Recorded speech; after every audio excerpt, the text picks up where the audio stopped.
You're surrounded by people, yet you feel completely alone. Not the kind of alone that comes from isolation, but something deeper, something more unsettling. You scroll through endless feeds of smiling faces, vibrant lives, perfect moments, and somehow it only amplifies the silence inside you.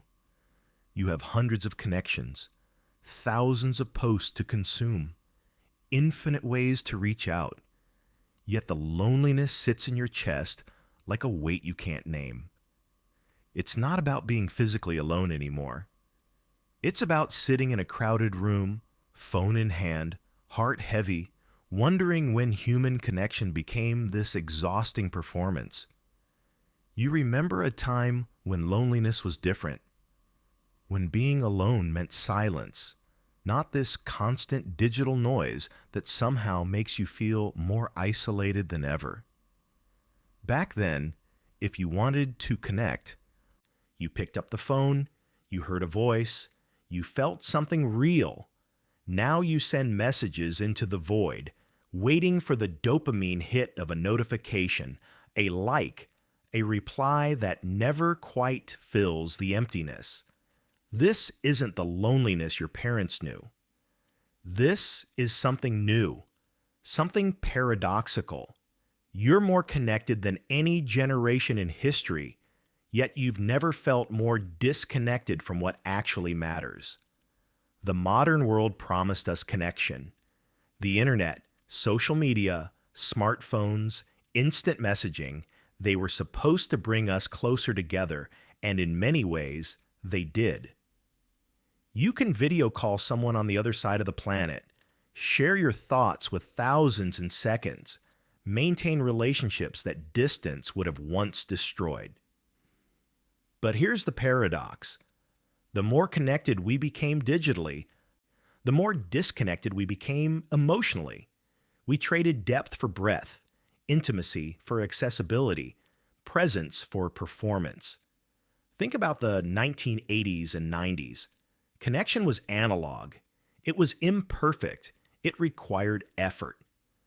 You called a friend, and if they weren't home, you heard the static of a missed connection, the emptiness of a ringing phone.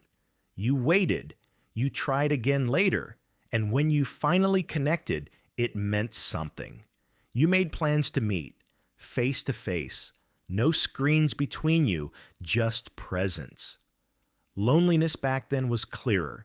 It had boundaries. You knew when you were alone, and you knew when you were together. Now, the lines are blurred. You can be physically alone but digitally surrounded, or physically surrounded but emotionally isolated behind a screen. The illusion of the simpler past isn't that life was easier. It's that connection had weight. It had consequence. Every interaction required something from you: time, attention, vulnerability. Now we curate our loneliness. We perform happiness while drowning in isolation. We scroll through lives that look perfect, forgetting that everyone else is performing too. The algorithm feeds us connection, but it's empty calories, quick hits of validation that never nourish. You're lonelier now because the tools designed to connect you have become walls. They let you hide, avoid real vulnerability, keep people at arm's length while maintaining the illusion of closeness. The modern age didn't create loneliness, it industrialized it, made it ambient, turned it into a constant hum you can't escape. So what do? How do you navigate loneliness in an age that promises connection but delivers isolation? The Stoics understood something crucial about human suffering. They knew that most of our pain doesn't come from external circumstances. It comes from our relationship with those circumstances. Epictetus said, "We're disturbed not by things, but by the views we take of them." Your loneliness isn't just about the world around you. It's about how you're interpreting your place in it. The first shift is recognizing that digital connection isn't real connection. It's a simulation, a shadow of intimacy. When you mistake the shadow for the substance, you end up starving while surrounded by empty plates. Real connection requires presence, vulnerability, discomfort. It requires showing up as you are, not as your curated self. It means risking rejection, misunderstanding, awkwardness. The analog connections of the past forced this. You couldn't hide behind a screen. You had to show your face, use your voice, be present in the moment. The shift begins when you stop seeking connection where it doesn't exist. You can't cure loneliness by scrolling. You can't find intimacy in a comments section. Those tools have their place, but they're supplements, not replacements. The Stoics practice something called negative visualization, imagining loss to appreciate what you have. Apply this to connection. Imagine losing the people you actually care about, not your follower count, not your social media presence, but the real humans in your life. Who would you miss? Who would miss you? That's where your energy belongs. The second shift is understanding the difference between loneliness and solitude. Our culture has conflated the two, made us afraid of being alone. But loneliness is a feeling of disconnection, a painful awareness of isolation. Solitude is intentional aloneness, a space where you reconnect with yourself. The paradox is that you can't truly connect with others until you're comfortable being alone with yourself. Most people avoid solitude because it's uncomfortable. When you're alone with your thoughts, without distractions, without the digital noise, you confront yourself. You see your fears, your regrets, your unfulfilled desires. It's easier to scroll, to binge, to keep the noise going. But that avoidance deepens loneliness. Solitude, when practiced intentionally, becomes restorative. It's where you remember who you are beneath the performance, beneath the roles you play. The Stoics called this turning inward, examining your own character, your values, your choices. Marcus Aurelius wrote his Meditations in Solitude, conversations with himself, reminders of what mattered. He wasn't lonely, he was alone, and in that aloneness, he found clarity. You need that too. Not isolation, not cutting yourself off, but intentional time where you're not performing, not consuming, just being. This is where strength comes from, not from external validation, but from knowing yourself deeply enough that others' opinions become background noise. The third shift is accepting that some level of existential loneliness is unavoidable. This is where modern psychology meets ancient philosophy. Existential psychologists like Irvin Yalom identified loneliness as one of the fundamental human conditions. No matter how connected you are, there's a part of your inner experience that's ultimately private, unreachable by others. You can share your thoughts, your feelings, your experiences, but you can't fully transmit your subjective reality. There's always a gap. This sounds depressing, but it's actually liberating. Once you accept that complete understanding is impossible, you stop demanding it. You stop feeling betrayed when people don't get you, when they misunderstand, when they fail to see your pain or your joy exactly as you experience it. You stop performing for validation and start connecting from honesty. The goal isn't to eliminate loneliness, it's to change your relationship with it, to recognize it as part of the human condition, not a personal failure. Everyone feels it. The person with a perfect social media presence feels it. The extrovert surrounded by friends feels it. The person in a long marriage feels it. It's not a problem to solve. It's a reality to accept. When you stop fighting it, when you stop treating it as evidence of your inadequacy, something shifts. The loneliness is still there, but it no longer defines you. It becomes one sensation among many, not the central fact of your existence. The fourth shift is about intentional connection. If digital connection is a simulation, real connection requires deliberate effort. It means showing up physically when possible, making eye contact, listening without the urge to respond or check your phone. It means vulnerability, sharing the parts of yourself you usually hide. This is terrifying because it risks rejection. But here's what the Stoics understood. You can't control how others respond. You can only control your actions. You can choose to reach out, to be honest, to be present. Whether others reciprocate isn't up to you. This removes the paralyzing fear of rejection. You do what's in your control, offering genuine connection, and you release attachment to the outcome. If someone doesn't reciprocate, it's not a reflection of your worth.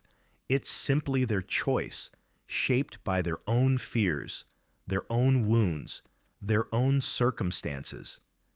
This understanding frees you to connect without desperation, without the neediness that repels people. Intentional connection also means curating your relationships. Not everyone deserves access to your inner world.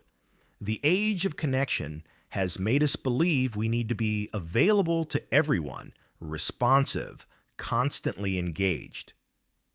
But the Stoics valued discernment. Seneca warned about associating with people who corrupt your character or drain your energy. You have limited time, limited emotional capacity. Spend it with people who reciprocate, who challenge you to grow, who see you beyond the surface. This isn't selfish, it's necessary. You can't pour from an empty cup, and maintaining shallow connections drains you without nourishing anyone. Think about your current relationships. How many of them actually feed your soul? How many are obligations, performances, habits you maintain out of guilt or fear? The courage to let go of what doesn't serve you creates space for what does. It's uncomfortable at first. The silence after you stop reaching out to people who never really showed up for you.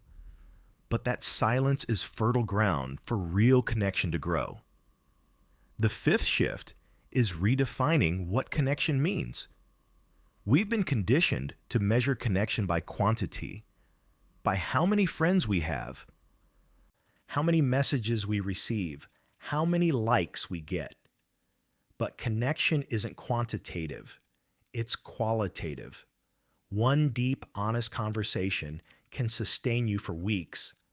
One person who truly sees you can counteract the loneliness of 1,000 superficial interactions. The Stoics valued quality over quantity in all things, including relationships. They distinguished between casual acquaintances and true friends, those rare individuals with whom you could share your thoughts without pretense. Those friendships required effort, time, and honesty. They weren't easy, but they were real. You need to do the same. Identify the people who matter, who you can be yourself with, and invest in those relationships. Let the rest fall away without guilt. You don't owe your energy to everyone. Connection also means connecting with something larger than yourself. This is where the Stoics found solace, in recognizing their place in the cosmos, their role in the unfolding of nature. You don't have to adopt to their worldview, but the principle holds. Loneliness often stems from a sense of disconnection from meaning, from purpose. When you're only focused on your own experience, your own pain, the world feels small and isolating. But when you connect with something beyond yourself, whether it's a cause, a creative pursuit, a community, or a spiritual practice, loneliness loses its grip. You're no longer the center of your own universe, and paradoxically, that makes you feel less alone. You become part of something ongoing, something that existed before you and will continue after you. This perspective doesn't erase your individual experience, but it contextualizes it, makes it bearable, gives it meaning beyond mere suffering. The sixth shift involves recognizing that loneliness is often a signal, not a sentence. Your body uses pain to tell you something is wrong physically. Emotional pain works the same way. Loneliness might be telling you that you've been avoiding genuine connection, that you've let your relationships atrophy, that you're not living according to your values. Instead of numbing the signal with distractions, listen to it. What is your loneliness trying to tell you? What needs aren't being met? What changes do you need to make? Sometimes the answer is external. You need to reach out more, join a community, be more vulnerable. Sometimes it's internal. You need to develop a better relationship with yourself, address unresolved trauma, build self-compassion. The Stoics believed in examining your life constantly, questioning your assumptions, aligning your actions with your principles. Apply this to your loneliness. Don't just feel it, interrogate it. What's beneath it? What does it reveal about how you're living? This isn't about self-blame. It's about self-awareness, the first step toward meaningful change. Why go through this effort? Why confront your loneliness, practice solitude, pursue intentional connection? Because the alternative is a life of quiet desperation, surrounded by noise but starved for meaning. When you shift your relationship with loneliness, several things happen. First, you stop fearing it. Loneliness loses its power when you accept it as part of being human, not a defect to fix. You stop running from it through distractions, through shallow connections, through constant busyness. You face it, and in facing it, you discover it's not as overwhelming as you thought. Second, your relationships improve. When you stop performing, stop seeking validation, stop demanding that others fill your emptiness, you show up more authentically. People sense this. They feel the difference between someone who's desperate for connection and someone who's offering it freely, without attachment. The former repels, the latter attracts. You'll have fewer connections, but they'll be real. The people who stay will be there because they want to be, not because you've manipulated or performed your way into their lives. Third, you reclaim your time and energy. Think about how much mental space you waste on superficial interactions, on maintaining appearances, on scrolling through feeds that leave you feeling worse. When you let go of that, you gain hours, days, years. You can invest that energy into what actually matters, into deep work, into meaningful relationships, into growth. The return on that investment is immeasurable. You become someone who creates value rather than consumes validation. Fourth, you develop resilience. When you're comfortable in solitude, when you've accepted existential loneliness, you're no longer dependent on external validation. You're not fragile, not constantly seeking reassurance, not devastated by rejection or indifference. You become self-sufficient in the best sense, capable of standing alone when necessary, which paradoxically makes you better at standing together. You bring strength to your relationships rather than neediness, and that changes everything. Fifth, you find peace, Not the absence of loneliness, but peace with it. You stop fighting reality. Stop demanding that the world be different than it is. The Stoics called this amor fati, love of fate. You embrace your experience, including the painful parts, and in that embrace, suffering transforms. It doesn't disappear, but it no longer controls you.